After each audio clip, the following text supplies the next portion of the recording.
आज के इस वीडियो में हम लोग बात करने वाले हैं क्लास 11 चैप्टर नंबर 1 जीव जगत और ये है वीडियो नंबर 2 नीट के लिए इम्पोर्टेंट एमसीक्यू बता रहे हैं। तो चलिए शुरू करते हैं।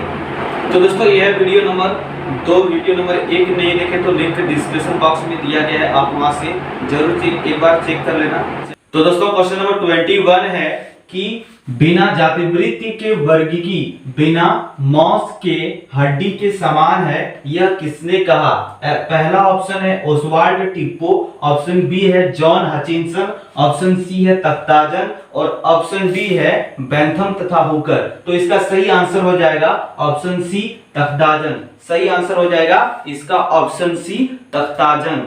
एक सिंपेट्रिक जनसंख्या जो बाह्य संरचना में समान लेकिन उनके बीच आपस में प्रजनन नहीं होता है उसे कहते हैं। पहला ऑप्शन है क्लिंग्स, ऑप्शन बी है डीम्स, ऑप्शन सी है क्लोन, ऑप्शन डी है सिबलिंग।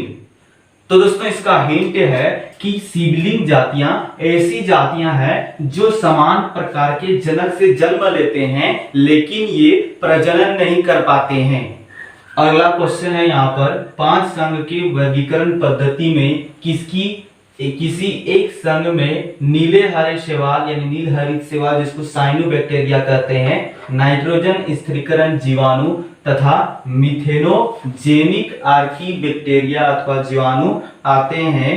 पहला जो ऑप्शन दिया गया है यहाँ पर दिया गया है फंजाई, ऑप्शन बी में दिया गया है यहाँ पर प्लांटी, ऑप्शन सी में दिया गया है प्रोटिस्टा और ऑप्शन डी जो है वो है मोनेरा है। अब इसका हिंट देख लेते हैं हम लोग। जगत मोनेरा में सभी पूर्व केंद्रीय जीव आते हैं जैसे कि जीवाणु हो गया, नील हरित शैवाल, यानी जो जगत मोनेरा है इसमें सिर्फ जितने भी जीवाणु है बैक्टीरिया है वो जगत मोनेरा में आ जाते हैं। दूसरा पॉइंट लिखना है प्रोटिस्टा में एक कोशिकीय तथा कोलोनियल सुकेंद्रीय जीव आते हैं। इनके सदस्यों में डायटम, डायनोफ्लैजेलेट, यूग्लिना तथा प्रोटोजोआ आते हैं। यानी दूसरा पॉइंट में लिखना है प्रोटिस्टा में सिर्फ एक कोशिकीय जीव आते हैं जैसे डायटम हो गया, यूग्लिना हो गया, पैरामेसियम हो गया, ये सब क्या है एक कोशिकीय जीव होते हैं और ये जो एक कोशिकीय जीव हैं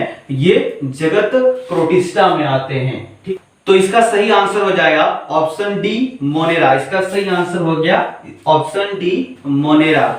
अगला क्वेश्चन है यहाँ पर वे जातियां जो विभिन्न भौगोलिक क्षेत्रों में पाई जाती है उसे कहते हैं। ठीक है, तो पहला जो ऑप्शन है वो है सिबलिंग, ऑप्शन बी है सिंपैट्रिक, ऑप्शन सी है एलोपैट्रिक और ऑप्शन डी है नियोपैट्रिक।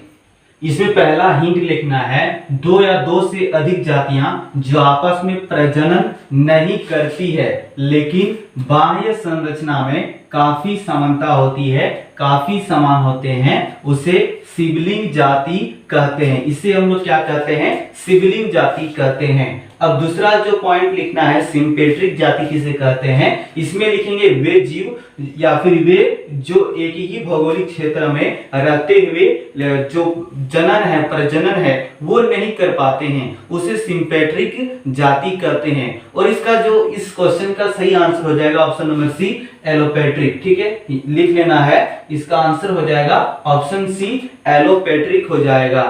क्वेश्चन नंबर 25 है दोस्तों, यदि पृथ्वी के वातावरण में CO2 नहीं होता यानी कार्बन डाइऑक्साइड नहीं होता तो पृथ्वी का जो तापमान है वो क्या होता? पहला ऑप्शन है वर्तमान तापमान से अधिक हो जाता, ऑप्शन बी है वर्तमान तापमान से कम होता, ऑप्शन सी है समान ही रहता और ऑप्शन डी है वातावरण में उपस्थित CO2 अथवा कार्बन डाइऑक्साइड की मात्रा पर निर्भर करता है। तो दोस्तों इसका हिंट लिख लेते हैं कि CO2 ग्रीन हाउस गैस है जो सूर्य विकिरण को रोककर पृथ्वी के वातावरण को गर्म करती है। सही आंसर है ऑप्शन बी हो जाएगा वर्तमान तापमान से कम।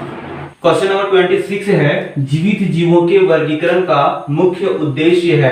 पहला ऑप्शन है जीवित जीवों की उत्पत्ति की व्याख्या करना, ऑप्शन बी है जीवित जीवों के विकास को ट्रेस करना, ऑप्शन सी है जीवित जीवों का नामकरण करना और ऑप्शन डी है अज्ञात जीवों की पहचान करना। ठीक है, इसका आंसर जो है ऑप्शन डी है अज्ञात जीवों की पहचान करना है। क्वेश्चन नंबर 26 का हिंट लिखना है, जैविक वर्गीकरण में जीवों की समानता और असमानता वैज्ञानिक लक्षणों पर आधारित होती है। क्वेश्चन नंबर 27 है, एक वर्गीकरण का निकाय जिसमें गुणों की बड़ी संख्या को लिया जाता है। ठीक है, पहला ऑप्शन है कृत्रिम निकाय, ऑप्शन बी है सिंथेटिक, ऑप्शन सी है प्राकृतिक निकाय और ऑप्शन डी है जातिवृत्तीय संबंध। इसका हिंट लिखना है, वर्गीकरण की कृत्रिम पद्धति एक या कुछ लक्षणों के तुलना पर निर्भर करती है।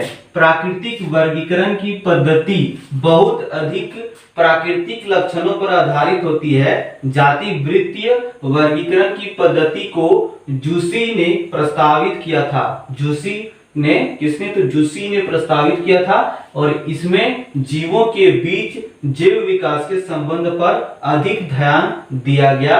सही आंसर है ऑप्शन सी, प्राकृतिक निकाय। क्वेश्चन नंबर 28 है कि जेनेरा पैलेंटेरम नामक पुस्तक किसने लिखी थी? ऑप्शन ए एंगलर तथा प्रांतल ने, ऑप्शन बी बेंथम तथा हुकर ने, ऑप्शन सी बेसी ने और ऑप्शन डी है हचिंसन ने।